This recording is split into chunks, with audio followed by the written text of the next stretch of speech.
The end of Surah Al-Baqarah is just wow.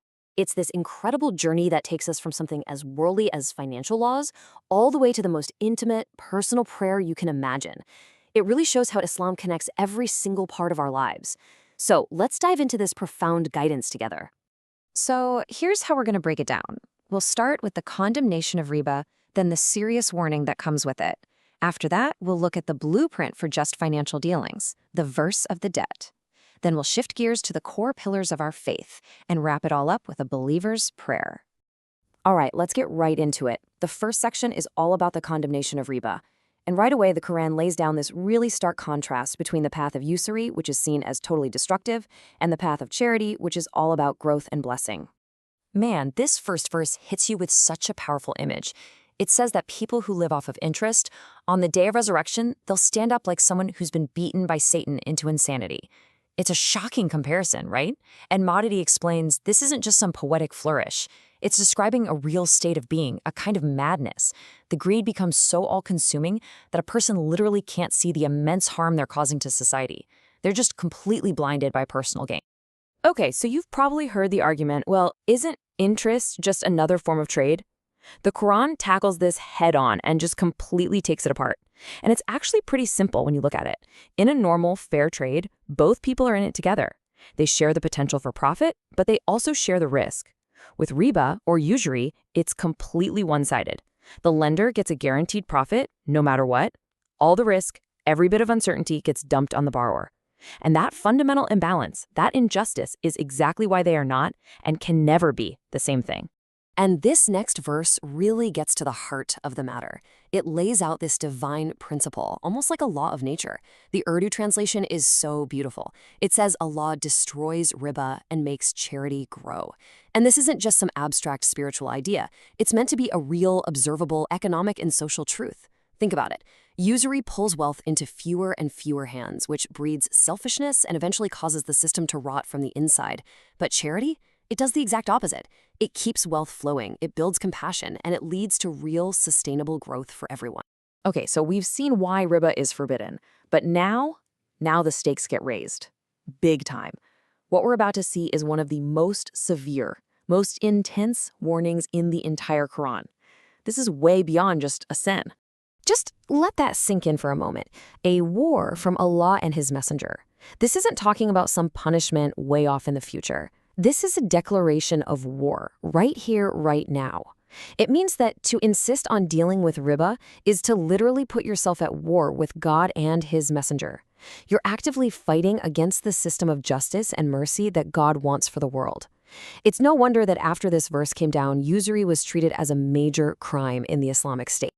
But here's the beautiful thing.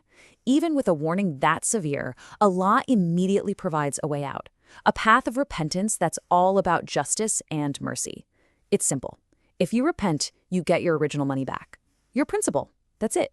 You don't take a single penny more, and you don't receive a single penny less. No injustice for you, no injustice for the borrower. And then the mercy gets dialed up even more. If the person who owes you money is in a tough spot, you have to give them more time. And you know what's even better than that? Forgiving the debt completely and turning it into charity. That's the ultimate goal. So after forbidding this whole unjust system of riba, Allah doesn't just leave us hanging. He doesn't just say, don't do this and walk away. No, He gives us the alternative. A complete blueprint for how to handle our finances with total transparency and fairness. And this guidance is so important, it's actually the longest single verse in the entire Quran. And look at how practical this is. It's a clear, step-by-step guide. When you take on a debt for a set time, write it down. Have a neutral scribe write it down fairly. The person who owes the money should be the one to dictate the terms, so there's no confusion. You get witnesses. I don't think any amount is too small to be worth writing down. The whole point is to avoid any he said, she said problems down the line. It's not about a lack of trust. It's about a divine command to protect relationships and make sure everything is clear, fair, and just for everyone involved. And this next part is so important. Being a witness isn't just about standing there and watching. It's an active responsibility, a sacred trust. And I love how the Quran connects this legal duty directly to the state of your heart. It says if you hide what you saw, your heart itself becomes sinful. It's a spiritual sickness. All right, so we've been deep in the details of financial dealings, right? Contracts, witnesses, all that. Now, the Quran does something amazing. It just zooms all the way out It shifts from these specific laws to the huge spiritual foundation that holds everything up. It's a masterful transition. And here it is, the core principle of everything. To Allah belongs everything in the heavens and the earth. Everything. He owns it all. And because he owns it all, he knows it all. It doesn't matter if we show what's inside us or try to hide it, he's going to hold us accountable for it. That means accountability isn't just for the things we do and say, it goes all the way down to our deepest, most secret intentions. There's literally nowhere to hide. So, based on that reality, this next verse lays out what it means to be a believer. And it's not like a pick and choose buffet of beliefs. It's a complete package, a total worldview. Faith, or iman, means you believe in Allah, his angels, his books, all of them, and his messengers. Again, all of them. You can't say, I believe in this messenger, but not that one. It's a complete unified system of belief. So what's the believer's response when presented with this complete picture of reality? It's so simple, but so incredibly profound. سَمِعْنَا وَأَطَعْنَا. We hear and we obey. And this isn't some kind of reluctant, forced obedience. It's a willing acceptance that comes straight from the heart. And it's immediately followed by humility, recognizing our own faults and asking for forgiveness, because we know that ultimately we're all going back to him. And that brings us to the very end of the surah. And what a conclusion it is. It all culminates in this beautiful, powerful, and deeply personal prayer, a prayer that Allah himself taught us. It's the perfect summary of our relationship with him. It acknowledges his infinite power and, at the same time, our own human weakness. So the prayer starts with this amazing affirmation of God's justice. It says that Allah never burdens a soul with more than it can handle. What a comforting thought, right? He knows our limits perfectly. And right after affirming his justice, we turn to our own reality. We admit our weaknesses. We say, our Lord, please don't hold it against us if we forget or if we make a mistake. It's this beautiful mix of recognizing his perfection and our own imperfection.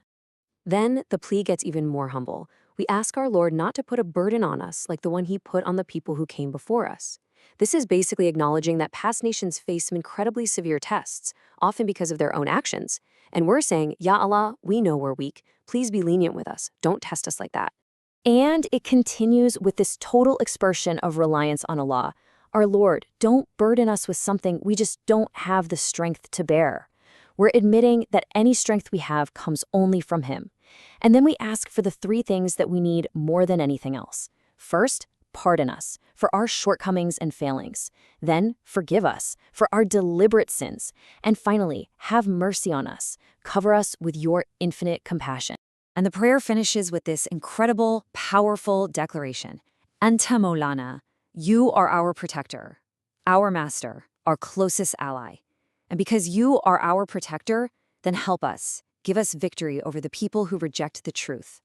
It's the final, ultimate act of turning to God, knowing that he is the only one who can grant success in the struggle for what's right. So you see, it's a complete journey. We went from the rules of a loan contract to the foundations of our entire belief system and ended with the most intimate conversation with our Creator. It teaches us how to build a just society, how to ground our hearts in faith, and how to speak to Allah with complete humility. And that leaves us with a pretty big question to think about. If we really take this holistic vision to heart, how does it reshape everything? Our priorities, the way we handle our money, what we believe in our hearts, and how we talk to our Lord every single day.